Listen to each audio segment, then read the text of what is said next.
One thing I do want to say really quick at the beginning of the video is that if you are a anime only and do not want any of the manga spoilers for what is going to be happening, I would definitely click off of this video because it's not the video for you. I just wanted to give you guys a heads up before it starts. And if you're sticking around and check it out, make sure you guys like the video and sub. I would greatly appreciate it. Anyway, into the actual video.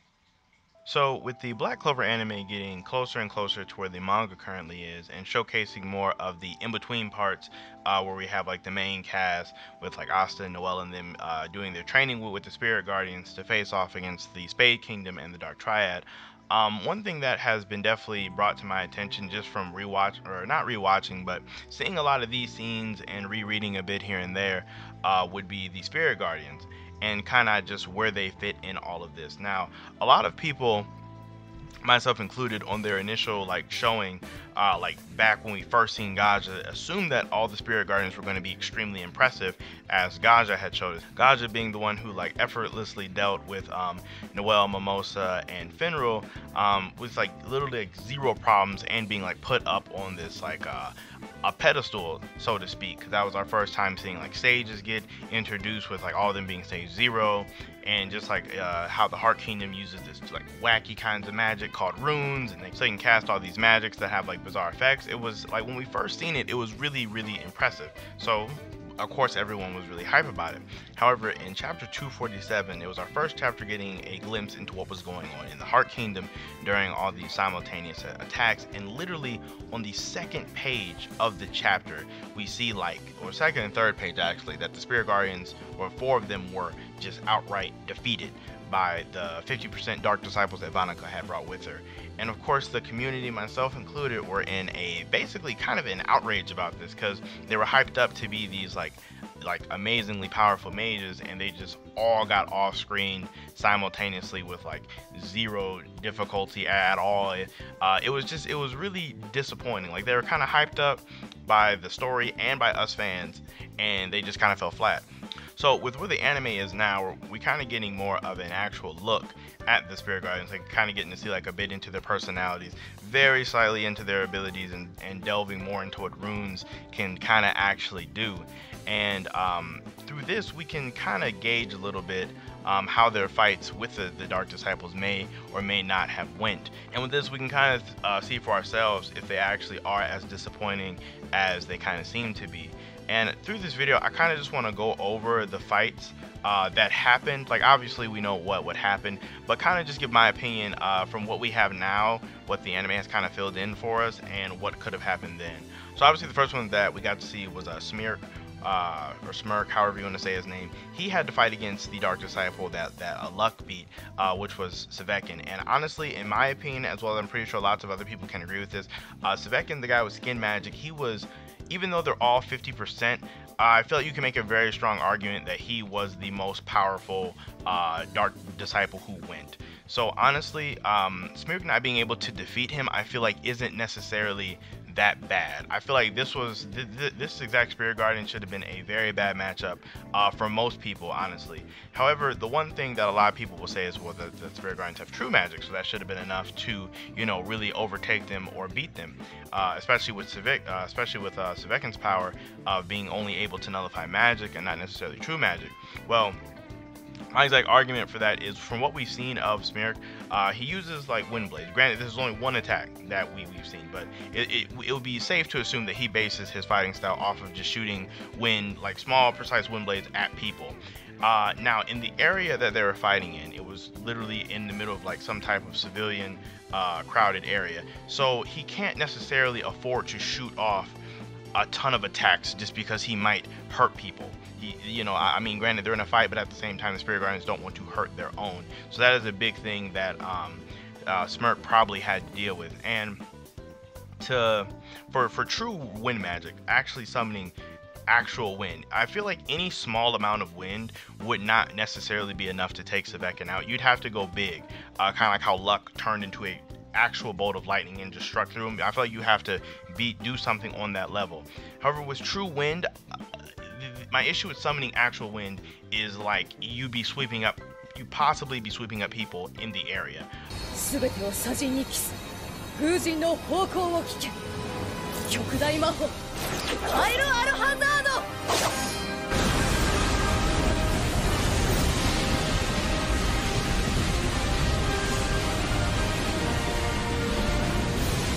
which would be counterproductive. So I feel like Smirk had a very tough matchup, as well as he couldn't really use the full potential of his abilities just because of where they were fighting. And you'll see this is kind of a trend with some of them, not all of them, but with some of the Spirit Guardians, this is definitely a solid factor. So I don't really feel like he had a fair shot. I do feel like if he fought some of the other Dark Disciples, he probably would have stood much better, if not even won, to be honest, because Smirk isn't really that bad of a fighter from just how it seems like he's portrayed in the anime and how his abilities work, and given the opponent he fought. Now the next Spirit Guardian I'm going to talk about would be Floga. Now I forget the name of the Dark Disciple that he fought. I always forget this guy's name. It's the freaking eye dude. Now in Floga's case, obviously it was a much different fight from the one that like Smirk or some of the other Spirit Guardians had, just because I want to say his fight was the only one that was a very indirect confrontation.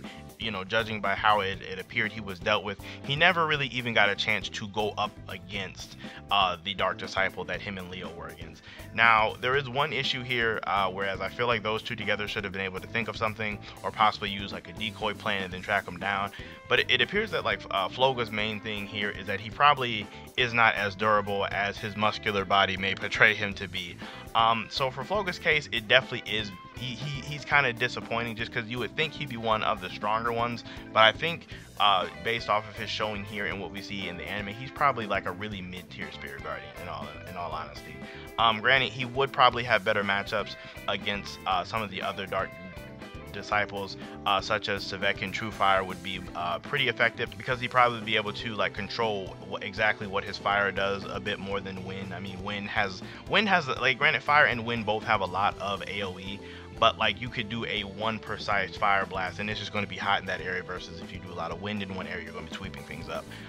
So I do think that he probably would have fared better against other people. So, even against the like hair chick, I mean, he'd obviously be setting her and her hair on fire. She wouldn't really be able to do much. So like with him, it was definitely a terrible matchup, which is, like I said, that's like another theme here, is that the Spirit Guardians each had to fight a Dark Disciple that really that wasn't really tailored for them to win against. It was really more so tailored for the Clover Knights to kind of show off a little bit than the Spirit Guardians to win, as we can probably infer if we would have switched over fights. Now this next one, Poetrol or Petrov, however you want to pronounce his name, he's definitely like the lower, probably the worst Spirit Guardian. He actually seems a bit trash. I don't really think he could have beat any of the Dark Disciples, honestly. Maybe the tongue guy that Mimosa fought, but like honestly, he seems pretty trash.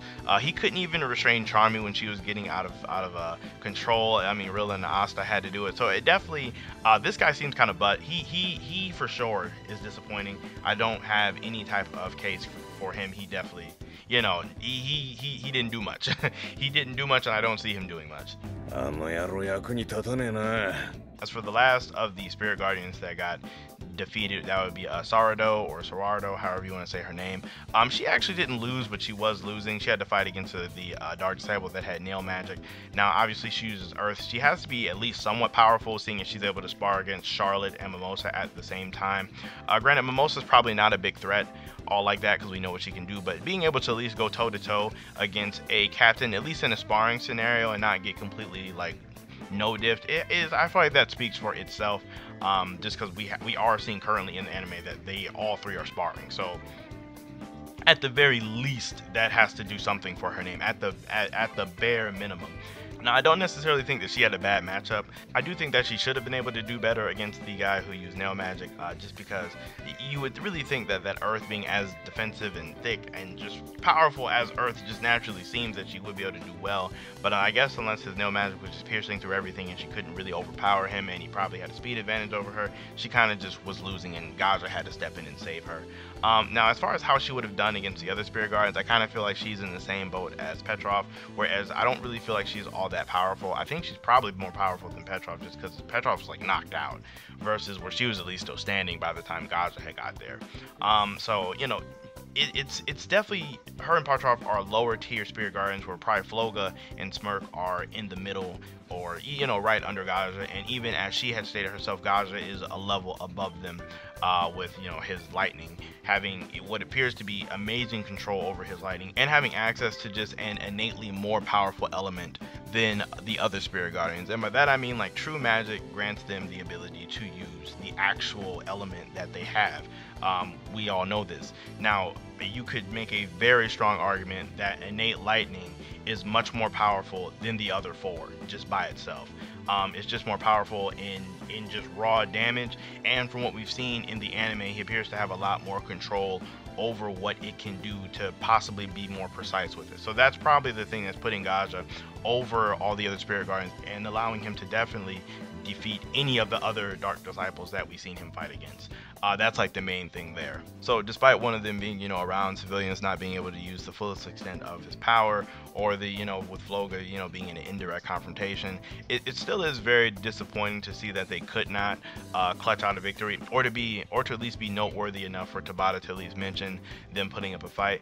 Now, you could attribute this to Tabata was kind of on like a shorter page streak during these times, and it was, during the pandemic, so they might not have really been able to donate a lot of resources and time to showing them off, or you could just attribute it to them just actually just being that lackluster. Either way, what we have is what we have. We can go back and read it and see it from 247 on. They're showing in the Heart Kingdom, so it does kind of suck to see it go out like that, but that is just where the Spirit Guardians are, unfortunately. Now, I will say that I do feel like they get slightly downplayed, just because I really feel like you can't ignore the element of civilians and some unfair matchups in some of these fights. And by that, definitely, as I was saying, Sarado and Petrov are definitely kind of trashed here. And in terms of Spirit Guardians, they're like the trashier Spirit Guardians. But Smirk and Floga definitely would have performed a lot better against all of the other opponents had they not had to fight the one that they were against. And in Smirk's case, if he was not surrounded by people or surrounded by civilians. And that's kind of my take on that. So in the comment section down below, let me know how you guys feel about the Spirit Guardians. Do you feel like they're garbage? Do you feel like they didn't get a fair shot? Do you feel like they're possibly stronger than people are given the credit for? Do you think I just wasted a lot of time trying to make a case for them? I'm very curious to know what you guys think about them down below, and also what you guys think that they may be able to do in the future. Do you think they have a place in this upcoming assault or upcoming war? I really want to know how we're feeling about the Spirit Guardians right now, just because this is something that I was thinking about after watching a couple of the episodes and rereading a couple chapters. So aside from that, make sure you guys leave a like on the video. I really do appreciate all of the support. It makes me feel pretty good on the inside. And if you leave a sub, if you're not already, that would be greatly appreciated also. And like I said earlier, I have nothing else for you guys. So enjoy the rest of your day, and I will see you in my next video.